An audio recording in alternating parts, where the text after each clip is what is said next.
starting with the DAX as usual. Still got this 1, 2. Now this third wave coming in, 1, 2.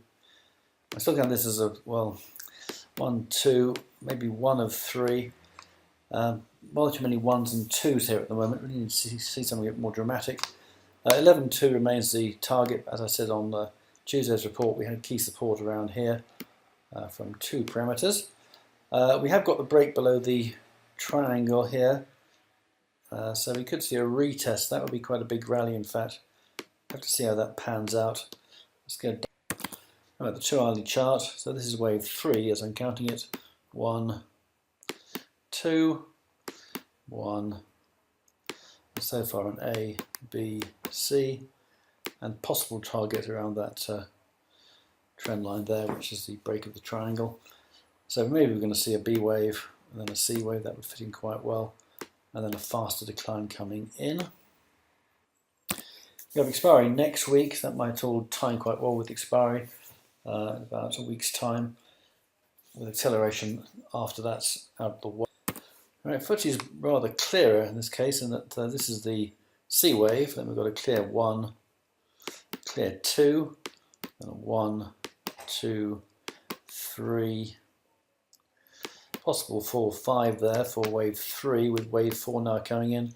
Quite a big gap between the wave 1 low and this rally, so it's unlikely that this rally is going to take out the wave 1 low. Not so clear on the DAX in that point. So still on the downtrend, more to come, but maybe not just immediately. Alright, gold, no change of opinion here. We saw the spike low, we've seen the 5 waves up. We've seen what is now an A, B, C for a flat correction. And this is looking encouraging for 5 waves. 1, 2, nice third wave. Looks corrected 4th wave, and then one more perhaps. Maybe take out the high, perhaps not. And then another ABC before something a bit more substantial coming in, I would think. Okay. Right, I'll look at Bitcoin in a bit more detail today. This is the weekly chart, goes back to 2015. That was a low following the 2013 peak at around $1,000, which comes in around here on this chart. So that was the peak of wave 1, which seems like a fair assumption. And this is the trough of low wave 2. Then this is all the big third wave. And this is a big 4th wave. The thing we're currently experiencing is the 4th wave. And I think it's done quite a good job being a 4th wave at this point. Let's have a look at the log scale just quickly. Well, it turns out that actually that was a logarithmic scale I was showing you before. So arithmetic scale makes the decline look much bigger than it does on the percentage scale. I think the log scale is a far better guide really to what we're seeing. So let's go back to the log scale. I think it makes sense to look at charts in log scale. It makes a little difference in the shorter term, but a lot of difference in the longer term. And I mean, at the moment we have this decline of 20,000. It doesn't quite show the. Right, from the peak here, you have a clear A, B, C. I think there's an A wave. At this point, that's a B wave. Then you've got another A, B, B, C down to there. So that takes us down to 5.9, which is the low currently for the decline. Possible 5 waves up. Possible A, B, C. But as I've been saying, this looks too sharp to be an ABC, and I think we may well see new lows. Quite how to count that at that point, I'm not sure. Maybe a triple zigzag, as it were. Let's just show that particular idea. So a sort of triple zigzag might look something like this: A, B, C, B, then A, B, C as wave A of the second leg, then B, then A, B, C as the final leg down before we see a decent rally. I think we're pretty close. I mean, we had some really good results on Dogecoin this week. Carrot Bank coin is shooting ahead. I guess the gold was pretty convincing, and it's up. I think it's trebled in the last week or so. So is Dogecoin.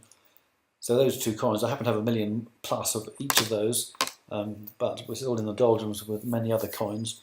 But that has made my portfolio Given it quite a good boost really in the last week or so. We'll go down and have a look at the shorter term.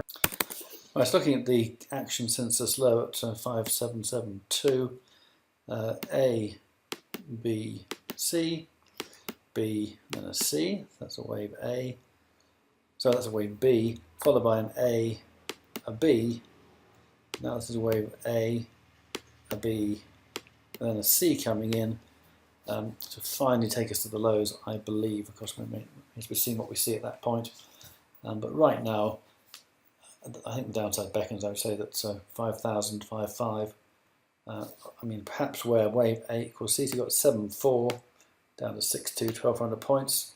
So if this is the high at 6,4, maybe 5,2 would be a target for a possible low on Bitcoin. If we look at the decline here, which is 8,490 down to 6 grand, so that's 2,400. You take 2,400 off 7,4, you get 5,160 or thereabouts, 5,140. So, you know, 5,140, 5,200, 5,1, 5,2, or 5,000, 5,200, round it up a little bit, round it down a little bit, would seem to be a very good target for a possible major low at this point. There's a lot of rumours about lots of Bitcoin hitting the market. It seems to me that if there's a lot of Bitcoin suddenly in the marketplace, it could be for two purposes. One purpose would be to sell that Bitcoin. Another would be to provide margin to buy that Bitcoin. So I'm not sure it should be taken negatively. It's obviously a concern, and that's what's weighing on the market, not Goldman Sachs, as people have been saying. But I think they can be viewed in two ways, and you know, one highly positive.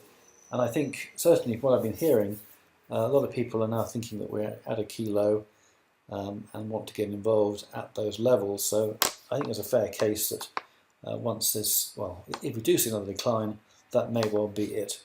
And it may well be the case that we're going to see an important low. Right, that's all for today. Kind of interesting, useful back to report the weekend for general usage. Have a great day. Thanks for listening, and bye for now.